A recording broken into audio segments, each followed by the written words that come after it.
¿Cómo están mis muchachones? Bienvenidos a un programa más de Apuntes Chamánicos Cuarentenones. Sí, como verán, me he estado dejando la barba porque no me la voy a cortar hasta que se acabe la cuarentena. Quiero ver de qué tamaño es el COVID-19 de mi barba. Pero bueno, señores, quiero agradecer, la verdad, a todos los que han estado dándole like, suscribiéndose. Tenemos que llegar a 1000 suscriptores. ¿Por qué tenemos que llegar a 1000 suscriptores? Para que yo pueda seguir haciendo esto. ¿Por qué? Porque es una cifra muy bonita, que me llena el alma, el corazón, y es también cuando YouTube te empieza a tomar en serio y pues como que empieza a hacer las cosas bonito contigo. Entonces, no sean gandallas, cabrón. Díganle a sus cuates, no seas güey, mira, suscríbete, apunte, chaval. Mira, tú te suscribes, lo ves una vez al año y con eso te basta. Ese güey es insufrible y la chingada, ya sabe, ¿no? No me importa, suscríbanse, denle like, comenten. Del tema de hoy, por favor, pongan en los comentarios. Ya saben, denle like, suscríbanse. De eso depende que continúen los apuntes chamánicos. Pues, favorito, damas, ok, muy bien, ok, very good. Cada vez me parezco más a Loco Valdés, caraja madre. Bueno, los apuntes chamánicos de hoy irán dedicados. Uy, no me peiné bien, mira. Traigo aquí un niño chorón. Traigo mi colita atrás, miren, como todo mundo, pero aparte traigo esta que... Porque ya traigo la pinche greña muy larga. ¿Quién iba a pensar que íbamos a extrañar tanto a los peluqueros, verdad? Ay, Dios mío. Ay, agüita de melón.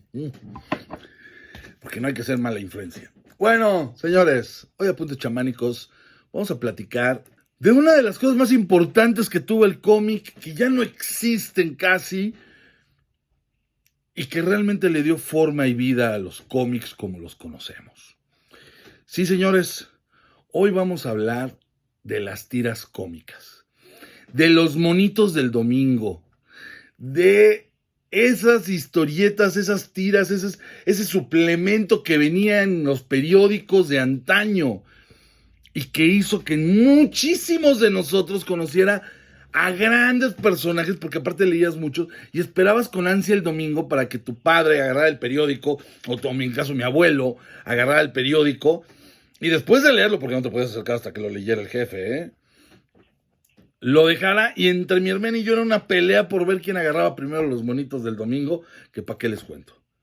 De hecho, tenía un tío que en la casa recibíamos novedades, y un tío que recibía el Session, entonces él llevaba los monitos de todo el mes, nos los llevaba los domingos para que, un domingo nos llevaba así los 4 del mes para que los leyéramos, era una verdadera maravilla. Creo que no los llevaba a nosotros, llevaba el periódico para que mi abuelita se lo vendiera a un señor que pasaba, y entonces ahí venían los monitos. Entonces en cuanto llegaba yo buscaba los monitos, en el Excelsior salía Mafalda. Pero miren nada más. Las tiras cómicas. Primero, ¿qué es una tira cómica? Una tira cómica es un comic strip, por lo regular puede ser de 4, 8 cuadros, así, puede ser una tira, por eso se le llamaban porque era una sola tira, con 4 cuadros, o a veces con 8, o a veces era toda una página. El caso es que eran estas tiras, los comic strips, salían en los periódicos. ¿Cuándo empiezan? Pues empiezan en Alemania con Wilhelm Busch, con Max Moritz, pero William Randolph Hearst, el famoso magnate en el cual está inspirado Citizen Kane, fue una vez a Europa y descubre a estos Max Moritz y decide copiarlos, y le pide a uno de sus dibujantes estrella, Rudolf Dirks, que los copie. Y hacen el Capitán y los Cebollitas, maldades, o sea, tiene varios nombres, pero son los Katzenjammer Kids, que aquí le pusieron el Capitán y las Cebollitas, y le pusieron Maldades de Dos Pilluelos, y bla, bla. Esos personajes se volvieron épicos, al punto de que el competidor de Hearst, que era Pulitzer, se jaló a Rudolf Dirks para que... ¿Fue Dirks el que empezó? No. Eso de hacerlo de memoria es un poco complicado. Luego, si me pueden corregir aquí si fue Dirks el primero o el segundo que los dibujó cuando se fue con Pulitzer. Pero bueno, aquí lo importante es que ese tipo de personajes, Pulitzer ya tenía a Yellow Kid, y eso había causado una gran impresión. En Yellow Kid un lorito utiliza el globo para hablar, es la primera vez que se utiliza el globo.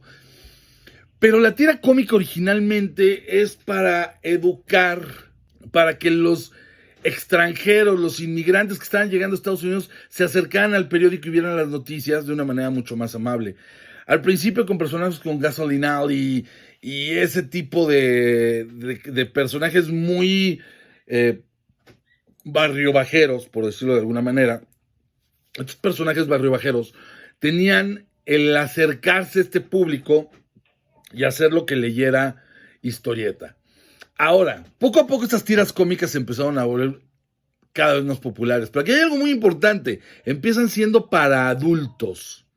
Esas tiras cómicas empiezan siendo para adultos. Luego se dan cuenta que a los niños les llama mucho la atención y empiezan poco a poco a surgir cosas como Maldades de Puñuelos. Por ahí estaban Mutt y Jeff, que eran dos apostadores que estaban en plena crisis. En fin, continuamente hubo muchos, empezó a haber toda una industria alrededor de las tiras cómicas. Eran tan populares, pero el problema que tenían es que algunas salían los sábados y salían nomás los domingos, pero otras salían toda la semana. Y no siempre compraban el periódico, entonces luego te perdías algunas de las cosas. Estas tiras cómicas, a un señor llamado William Gaines, pues se le ocurrió, él vendía productos de Kodak Nixman, y se le ocurrió como un regalo hacer una recopilación de esas tiras. Si mal no me equivoco, se llamó Famous Funnies número 1. El Famous Funnies era recopilación de las tiras cómicas. Fue el primero que se le ocurrió y fue un trancazo. Y ahí nacen los comic books. Por eso se le llama comic books y por eso son comic strips, pero por eso es el nombre de cómic. De ahí viene. Poco a poco estas historietas fueron tan populares. El leer los monitos del domingo hizo que nacieran, por ejemplo, Superman. Al poco tiempo de haber salido en cómic, inmediatamente le hicieron tira cómica. Will Eisner, el espíritu de Will Eisner era originalmente tira, y fue uno de los casos más importantes que podemos mencionar, porque Will en ese entonces tenía el estudio Iger Eisner, donde producían una muy buena cantidad de cómics, pero él renuncia a estar en el estudio para dedicarse a hacer el Spirit. En el Spirit logra el trato, y esto es muy importante, fíjense en qué momento lo logra Eisner. Entonces habla de 1940 cuando cierra este trato, y es que él va a ser el dueño de los derechos del personaje hasta que estos cuates lo dejen de publicar. ¿Eso qué quiere decir? Cuando se deje de publicar en periódico, el personaje no desaparece. El personaje lo que va a hacer es pasar a ser propiedad de Eisner. Aquí lo que quiero comentar es que era muy común, se crearon los famosos syndicates. ¿Cómo funcionaba un syndicate? Un syndicate era una agrupación, era gente que le vendía a los periódicos, pero tenía la capacidad de venderle a todo el país.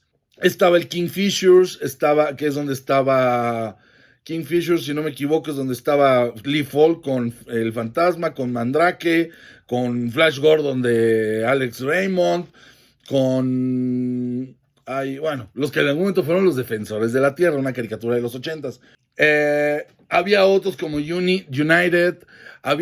Estos syndicates se dedicaban a tomar esas tiras, te tenían que aceptar y venderlos. En este caso, fue un cuate, que ahorita la verdad no me acuerdo cómo se llama, que se acerca a Eisner y le ofrece este trato, tratando de funcionar como syndicate. Los syndicates se llevaban muy buen dinero, porque ellos cobran, obviamente las tiras cómicas se cobraban muy baratas, o sea, te hablo de que cobraban cuando empezaron, te costaba $1 diario publicar una página, pero si toman en cuenta que eran todos los diarios de la Unión Americana y luego los extranjeros, era una muy buena cantidad, y de ahí le tocaba creo que 10 o 20 centavos, 10 centavos creo le tocaba a cada dibujante de suscribirse. Obviamente una tira que fuera muy exitosa como Mamá Cachimba, pues qué les digo, ¿no? Se publicaba en todos los periódicos del país y a veces hasta 2 o 3 veces, entonces recibió una cantidad de dinero bárbara. Las tiras cómicas siempre han sido como un gran negocio, pero siempre han estado como alrededor de la duda, ¿no? Muchas de ellas han pasado al cómic y muchos cómics han pasado a la tira cómica. Caso, por ejemplo, del Hombre Araña que escribió Stan Lee. Caso, por ejemplo, en las tiras cómicas de Lorenzo y Pepita, que se hizo cómic durante mucho tiempo. Periquita, tal vez los casos que más recordemos últimamente, el caso latinoamericano más conocido se llama Falda. Por ahí en Guadalajara teníamos Escuincles y publicaba en los periódicos de toda la ciudad. Aquí en México la tira cómica empieza con los gringos, como siempre, le compraban, pero En la década de los 20 el Universal empieza a hacer concursos y es cuando salen personajes entrañables como Mamerto y sus conocencias, Adelaido el Conquistador, perdón, Chupamirto, que es de donde copia la imagen Tintán, que era un vaguito, Adelaido, que eran aventuras, los super sabios también salen en tira cómica, aparte de ser historieta,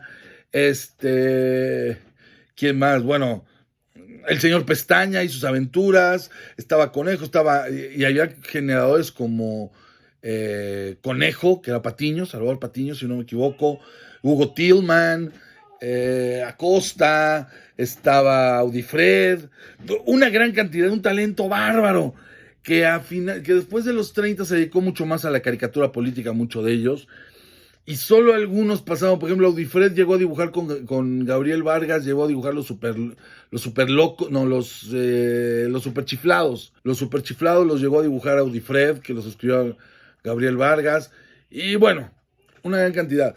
Ahora, ¿cuál fue la importancia real? Porque tampoco me voy a pasar hablando de todos los títulos que había de tiras cómicas, pues es imposible. ¿Cuál fue la importancia real? Muchísimos de nosotros empezamos leyendo historieta en las tiras cómicas. Fue cuando conocimos una variedad de personajes que antes no se veían. Inclusive en algún momento Rius tuvo una sección en el Universal que trataba de ser una tira cómica, que fue donde empieza Cucurucho, que después fue un cómic, pero tenía una sección dominical para niños, para mucho más elaborada, o sea, mucho más pensada para niños su trabajo. Él decía que las tiras cómicas eran la mayoría era una porquería, y pues yo digo que no, había grandes tiras cómicas, pero bueno, siempre todo lo que venía de Estados Unidos para el rollo socialista era muy mal visto. ¿Qué pasa con las tiras cómicas? Los periódicos entran sobre todo en la década de los 90, entran en una etapa diferente donde tenían que comercializar, donde también el dinero para suplementos ya no querían pagarle a las... nunca se hizo gran cosa. Aquí, por ejemplo, tiras cómicas mexicanas, esta de Escuinclas que le decía el Chicharrín, el Sargento Pistola de Guerrero Edwards, un maestrazo, que lo hizo toda la vida en el Excelsior, estuvo trabajando y que Excelsior le pagó muy mal le pagaron, lo trataron muy mal cuando no le agradecieron. Fue un ilustrador durante muchos años de esa casa, ilustraba para revistas y revistas. Pero en realidad no hay tantas tiras mexicanas. Por eso a finales de los 90, cuando primero surge el Más o Menos a finales de los 70 y 78, que dura un ratito, salen el 1+1, y ahí salen grandes talentos como Luis Fernando, como Ahumada, como Rocha, como el Fisgón. Pero cuando se da el verdadero boom de la tira cómica mexicana, después de esa época de los 20 con Mamerto y con Chupamirto, y hay que reconocerlo, se da fuerte, es con las historietas de la jornada. Las historietas de la jornada, que es donde nacen los famosísimos Gisitrino con el Santo y la Tetona Mendoza, donde sale el Evenflo de Rocha, donde sale Mike Goodness y el Cabo Chocorrol del Fisgón, donde todos tenían unas historietas maravillosas. Ahí colaboraba también Luis Fernando, ahí colaboraba Helguera. Todos estos hijos de la Garrapata, hijos de las iniciativas de Revista de Ríos, empiezan a publicar en esta revista de La Jornada. Ahí llegó a publicar también Quintero y Clemen en algún momento, Magú. Pero en fin, ese fue el último gran suplemento mexicano de historieta que salía cada domingo. Poco después de que tronaron las historietas, por ahí del 2008, por ahí del 98, 99, que se dejaron de hacer, si no me equivoco la fecha, les digo, tengo que corroborar mucho. Corrobórenme ese dato, no sean mala onda, pónganlo ahí en los comentarios. También empezaron a desaparecer poco a poco los suplementos dominicales, que eran maravillosos. Yo recuerdo mucho que en el Excelsior venía en la parte de atrás Mafalda. Entrabas con El Príncipe Valiente de Hal Foster. Atrás empezabas con Educando a Papá de Harold Gray. Tenías Spider-Man con Stan Lee. Salía Archie, dibujado por Stan Goldberg. Tenías el Dr. Kildare. Una serie que yo amaba, que es Nunca Falta Alguien Así. No me acuerdo ahorita el dibujante, pero es Uy, una joya, era maravilloso. Yo disfrutaba mucho leer eso. En algunos casos venía Tom y Jerry. Dependía de cuál era Luego cambiaban. En novedades tenías a Lalo y Lola. Tenías a un par de narizones que ahorita no me acuerdo el nombre. Novedades era más chafita que el Excelsior, hay que reconocerlo. El Excelsior tenía mucho mejor tira cómica. En el Universal tenían Tarzán de Edgar Rice Burroughs. También tenían El Hombre Araña, ahora que me acuerdo. Y bueno, en fin. La verdad es que uno llegaba los domingos, leía esas cosas y se alegraba mucho. Esa fue una de las razones. Ahora, al no haber tira, al desaparecer la tira cómica, esa es otra de las formas de las caídas de la historieta. Muchos dejaron de leer historieta, mucha gente dejó de conocer a estos personajes, dejó de buscarlos. Por ejemplo, uno conocía a Lorenzo y Pepita en las tiras cómicas y luego veía el cómic y iba a comprar el cómic, o conocía a Periquita o Mafalda y compraba el librito de Mafalda. Y era una forma sencilla en que llegaran estos personajes. Obviamente era gratis, todo el mundo los leíamos, mucha gente los coleccionaba, tenía todas las sagas completas, muchas eran de continuación. Entonces, en el momento en que las tiras cómicas empiezan a desaparecer, una gran cantidad de público empieza a dejar de conocer a los personajes. Y como no se conocen los personajes, se empiezan a dejar de buscar. Esa es la entrada. Por eso es que los superhéroes son lo que mandan. Esos se siguieron conociendo por diversos medios. Pero en el periódico, que era un gran difusor de la historieta y de los personajes de historieta, el problema fue que dejaron de existir las secciones dominicales. Por ahí de repente, también estaba el Pato Donald, tenía su sección de historia. Bueno, muchas, dígame aquí en los comentarios, dígame, ¿qué tiras cómicas recuerdan? ¿Qué tiras cómicas leían? Y ahorita, pues para ya terminar esto, solo les voy a decir, esta fue una de las razones por las que se terminó la historieta, es muy triste. Alguna vez se ha intentado varias veces, pero ya los periódicos no tienen esa capacidad económica y tal vez ya perdieron la visión de lo que son las tiras cómicas. Eso acercaba a los niños. Sabíamos que era un periódico gracias a las tiras cómicas. No nos interesaba, no nos hagamos güeyes. Yo no leía el periódico. Le empecé a leer primero los deportes, luego te acostumbras a leer el periódico.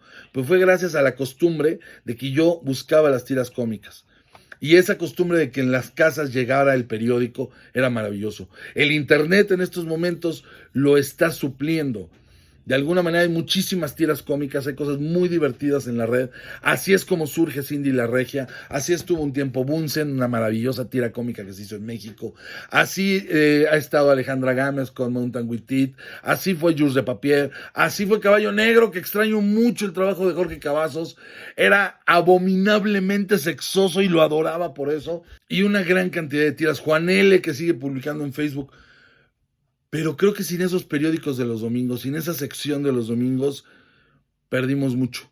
Perdimos ese lugar donde empezabas a conocer. Sí, tal vez mi primera historieta fue Mimín Pinguín, pero muchos personajes los conocí en las tiras cómicas de los domingos. Estos fueron los apuntes chamánicos. Los quiero. No voy a decir como el pinche Chumel de, ay, los amo, no.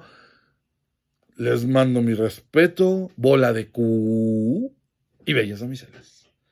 ¡Ay, no!